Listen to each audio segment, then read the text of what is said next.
Hey everybody, and welcome to Bullock's Rules for Writing. Now before I get to the theme song, hey, I wasn't done yet.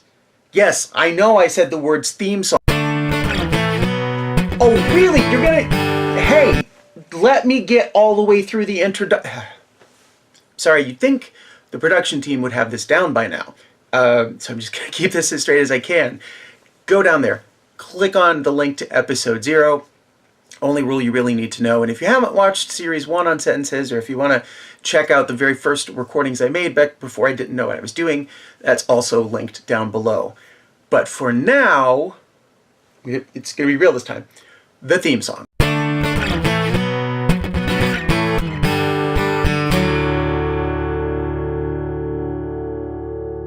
Okay, real quick everybody, a review of what I did cover in series 1. I promise I will be quick about it.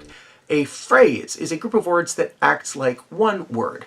A clause is a group of words that has a verb and its subject. A sentence expresses a complete thought in context.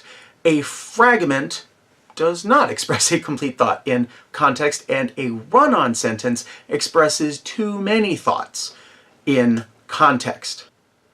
And back in that first series, we also talked about 2 types of sentence. The simple sentence, which has just one independent clause, and we talked about the compound sentence, which has more than one independent clause, separated by, a comma and fanboys or a semicolon.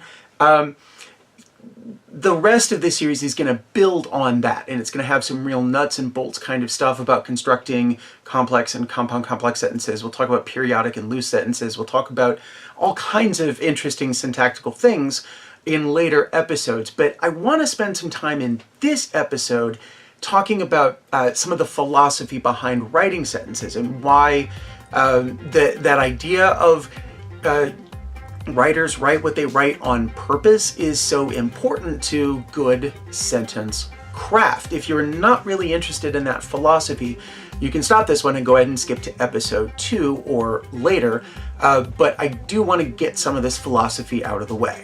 Okay, so for this conversation about the philosophy behind good sentence craft, I'm actually going to refer to a couple of writers who write about writing and whose writing about writing I respect. Stanley Fish and Steven Pinker. So Stanley Fish is trying to get across to you, if you were to read this book, exactly what I've been trying to get across to you for like the last 30 episodes of this series, and what I mentioned in the opening, which is that writers write what they write on purpose, or as Fish puts it, people write or speak sentences in order to produce an effect. The first thing to ask when writing a sentence is, what am I trying to do? And it's the most basic part of being a writer, is that every time you go to write, you need to know what your purpose is. You need to know what effect you are trying to achieve with what you write. Now, Fish has a slightly different definition of what a sentence is. I said a sentence is a complete thought in context. Fish has a different way of explaining it that I think kind of gets at his sense of what makes a good sentence and what makes a good sentence writer. This is what he says. A sentence is an organization of items in the world, and a sentence is a structure of logical relationships. X does Y to Z. For Fish, the sentence isn't just about expressing a complete thought. The sentence is about expressing a complete and logical relationship. And the way you do that as a writer is that you follow an ages-old linguistic principle. It's known as the KnownNew Contract. This contract is a bargain. The KnownNew Contract is the unspoken understanding between writers or speakers and readers or listeners that new information will follow and be connected to known information. And this is probably something that you've not really spent a lot of time thinking about, but once you do start thinking about it, you realize that the KnownNew principle is true everywhere. So imagine, for example, your favorite novel. Now, if you're the kind of person who does not have a favorite novel, I highly recommend reevaluating your life choices, but that's another episode. Imagine that if your favorite novel started in the middle of the action and did nothing to catch you as the reader up as to who the characters are and where this is set and why this action is important. It would be like starting the Hunger Games with Katniss's line that she volunteers as tribute. You don't know who Katniss is. You don't know what tribute means. You don't know why her volunteering is a pivotal moment in the escalation of the plot of that book. So Suzanne Collins didn't start there. She started with letting us get to know the characters, letting us understand what the stakes were. And then when there were complications, we cared enough about the characters to keep reading. The same thing is true with nonfiction text just as much as it is with fictional text. That when you are writing, even if you're writing an entire nonfiction book, you have to follow that contract, that deal that readers make with writers. That the beginning of your book is stuff that people maybe kind of know. You're introducing some of the major ideas and giving them some terminology, and then, you know, the later chapters provide the new information. And it's not just arranging your chapters in the book that way. It's arranging what's within each chapter in that way. It's arranging what's within each paragraph in those chapters and arranging each sentence within those paragraphs. And so that brings us back again to the known new contract. And in order to really explain why this is important, I'm going to yield the floor to Professor Pinker. The difficulty of a sentence depends on its geometry. Left-right ordering on a page has to do two things at once. It's the code that language uses to convey who did what to whom, but it also determines the sequence of early to late processing in the reader's mind. Good writers arrange the words so that a reader can absorb them a phrase at a time, each phrase conveying a chunk of conceptual structure. Now, calling it the KnownNew Contract is not the only way to refer to this idea. Pinker, in his book, actually riffs on linguist Jeanette Gundel, who calls it the given new structure, or for some things like analysis, topic commentary. But no matter what you call it, this is something that every writer needs to be aware of. And I want to show you this principle in action in a few different kinds of text. I'm going to link to the full text of all of them below, but I'm just going to show you some short excerpts. And I know what you're thinking. You're thinking, Polak, why are you going to make me read entire texts on the interwebs just to talk about a few sentences? Well, it's good writing, what I'm going to link to. It's not just a couple of good sentences. It's the whole thing is worth reading and worth your time. And as I said, I want to show this across different kinds of texts. So let's start with a text called Kookaburra Laughs by writer David Sedaris. I'm going to put the excerpt up there on the screen for about 5 seconds maybe, and I really would appreciate it if you hit pause and read that, and then I will come back and talk to you about the excerpt.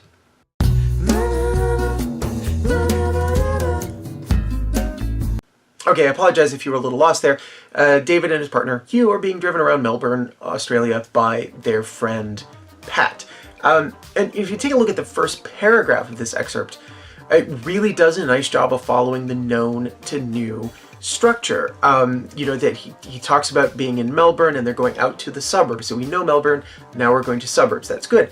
He talks about it being August, and we know that in the southern hemisphere that things are all upside down, and August means winter, and so the windows are closed, and then it's you know, they're driving past houses, because again, we already know they're driving through the suburbs, and we get the fences. And then there's the last sentence, and that you know, Pat is driving and they're passing a mall. You know, the suburbs, right? You expect to see a mall in the suburbs, and then just the bang from that paragraph, we get this sort of punchline of picture a 4-burner stove. That's new information, and it's right at the end of the paragraph. It's at the end of the last sentence of the paragraph. And you can imagine exactly how awful that paragraph would have been if it had started with, my friend Pat, as we were driving along, wanted me to picture a 4-burner stove. We were going out to the suburbs, and then, no, it only works because you have the known information, and then you can get the new information, the surprising information at the end of that, and that's what makes it good writing. And that actually puts me in mind of another way to formulate this idea of known, new, or given, new. It's what Strunk and White, you may have heard of them. They're sort of the classic style guide people. Strunk and White said, put the emphatic words at the end of a sentence. And in that example from David Sedaris, you really get a sense of why that's important, because you have to set up the joke before the punchline, before the ridiculousness, before the surprise hits. Or if you are trying to be serious, you need to set up the revelation, or you need to set up the conclusion before you get there. And why is this the case? Why do we need a contract between writers and readers called the KnownNew Contract? And I'm not going to say this to be mean, but it's because people are dumb. Basically, we have a limited capacity in our brains, and if you you know what, I'm just going to turn this one over to Steven Pinker as well. If you've got a big, hairy, complicated phrase, move it to the end of the sentence so the reader doesn't have to hold it in mind while they're figuring out the structure of the sentence. So it's all about making sure that you reinforce the things that the reader already knows, so that the reader doesn't need to keep them so much in that temporary, immediate, short-term memory, so that then you can give them the new information and there is space for it. If you put the complicated things, or you put the surprising things, or you put the most important things at the beginning, then the readers have to hold all of that in their heads while they're getting to the end of your sentence. This is one of the reasons why I advocate repeatedly that the traditional 5-paragraph persuasive essay is not a good way to structure your writing. If you give your audience your conclusion at the beginning, then they have to hold that in their minds while you build up the evidence. Now, when you're writing and when you're reading something that is written, you have the ability, and readers have the ability, to go back and double check, go back and sort of reinforce that, oh yeah, this is what it was supposed to be, or whoa, I completely misunderstood that. Let me go back and read it again. In a spoken, like a speech kind of situation, things are a little bit different.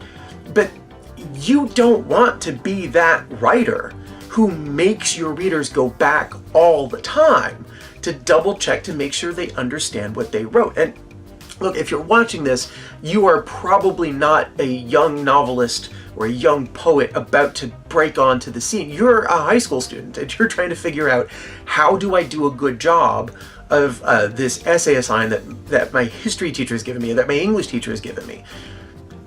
Here's something very basic about being a student.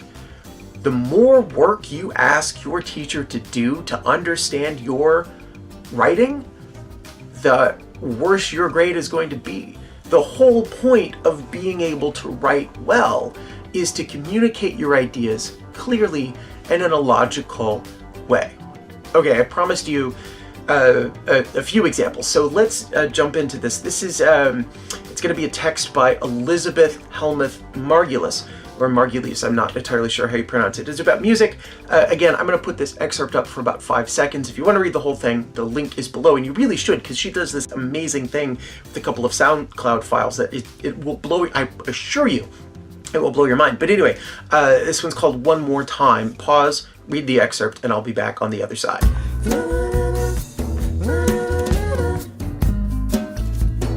All right, hopefully you were looking for the known to new structure as you were reading that, because it's clear, like the first 2 words of the first sentence of this excerpt are this process. Obviously, this is a process that she has previously explained, so she's beginning with the known. And she gets to some new stuff later in the paragraph. In the middle, she introduces this technical term, the semantic satiation effect. It's a mouthful to say. I hope it was a little easier to read.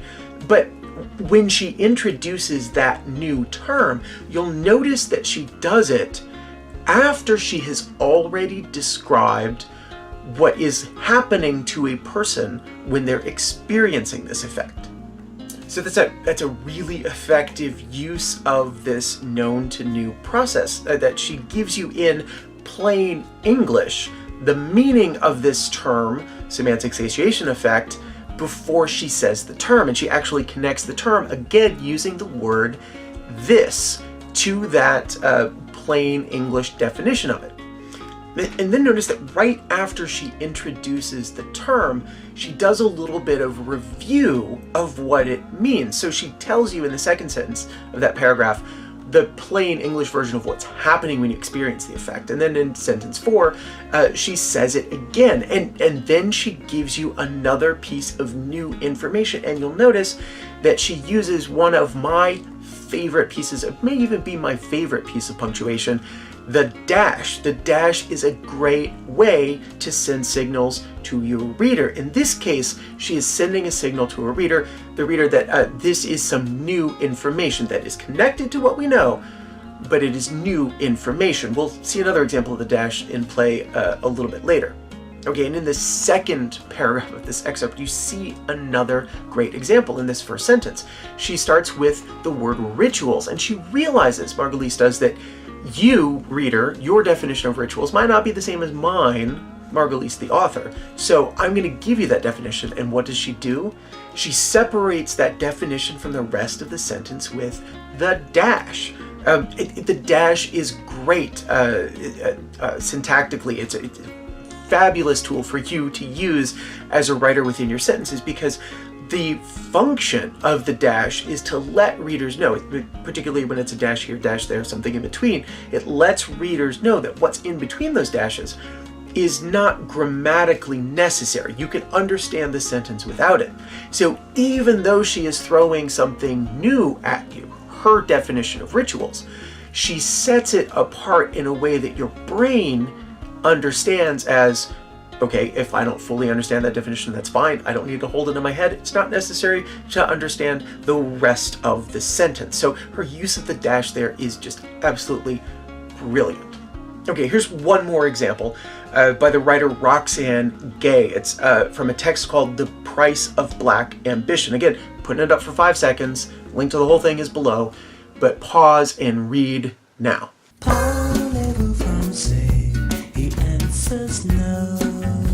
Okay, so recognizing that this is paragraphs 2 and 3 of her thing about ambition, you know, the first paragraph tells us it's about ambition. The title tells us that it's about ambition. These 2 paragraphs, virtually every sentence follows that known to new contract. This is amazing. So, you know, the first paragraph is about ambition, so she starts with ambition, and that leads us to kindergarten, and then she talks about students, which connects directly back to kindergarten, which was the end of the previous sentence, and then she gets to coloring this illustration.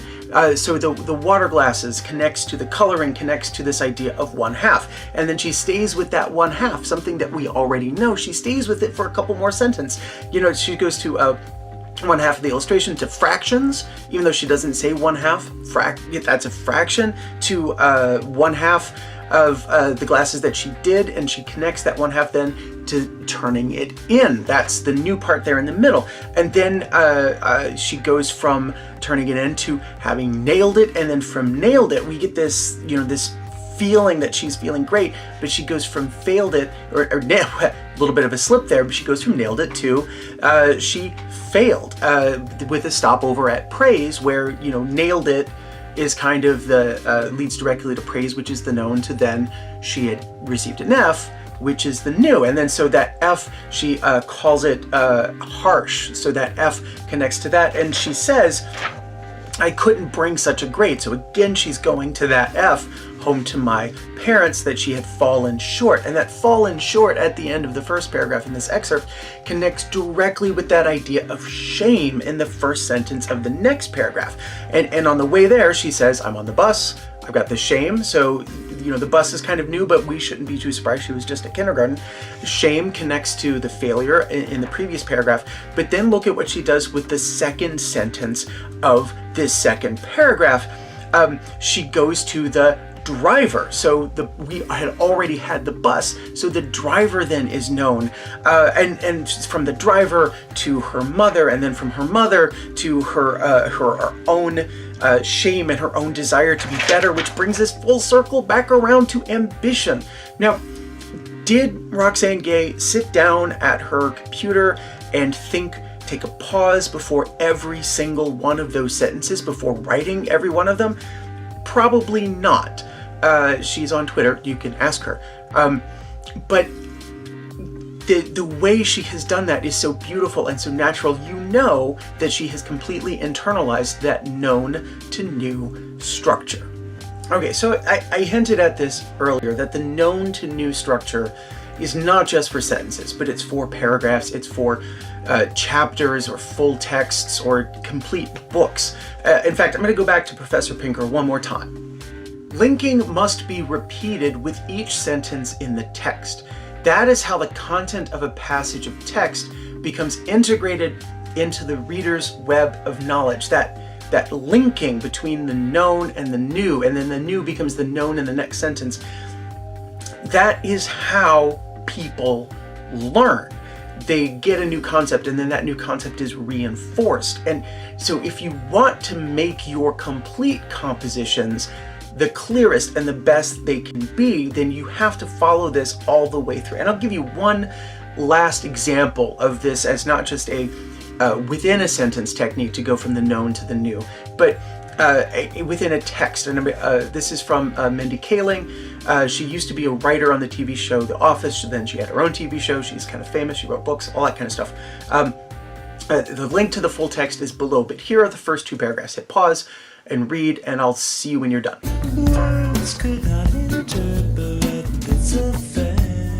Okay, and it's the second paragraph that I really want you to notice, that it ends in the same way that David Sedaris excerpt did. It kind of ends with the punchline, it ends with the joke. But if you didn't have that first paragraph to set up that she was a writer on The Office, and that this ThinkScope Vision Cloud studio is completely made up, that joke about, oh, we're only going to make movies about board games, that joke would be completely lost on you. It's, and I'm using this kind of joke, I'm using this funny text as the clearest way to explain it, because there is no other rule that comedians have to follow besides known to new. The only way comedy works is if you set up the audience with something that they know and then hit them with the surprise, you hit them with the humor, you hit them with the unexpected. That's what makes comedy so effective, is that the entire structure of a joke, the entire structure of a comedian's entire act, the entire structure of a funny essay like Mindy Kaling's depends on following that structure. Okay, and that brings us to the end of episode 1 of this series, a little bit of the philosophy behind what happens when we get to more complicated sentences. That idea that you really have to keep the known to new contract in mind as you write. And as I said earlier, real writers, professional writers who do this for a living, they don't pause after every sentence and think, well, what type of sentence should I put here? Or how am I going to make sure that I'm following the known to... No, they don't need to do that because they practice. This is a skill that becomes second nature to them. I mean, a pro basketball player doesn't stop after every individual movement on her way to slam dunk a basketball. It's something that she has practiced enough that she's good at it, and she knows what she is doing at every step of the way and doesn't have to think twice. So I'm going to end with a lesson that I've said many times over the course of this series of videos I've been doing, which is that you have to practice. The best way to be a better writer is to write or to read good writing. Both of those really you've got to do, because writers write what they write on purpose, and the more practice you have at writing well, the easier it's going to be for you to do it in the future. Okay? So practice. And I'll see you for the next one.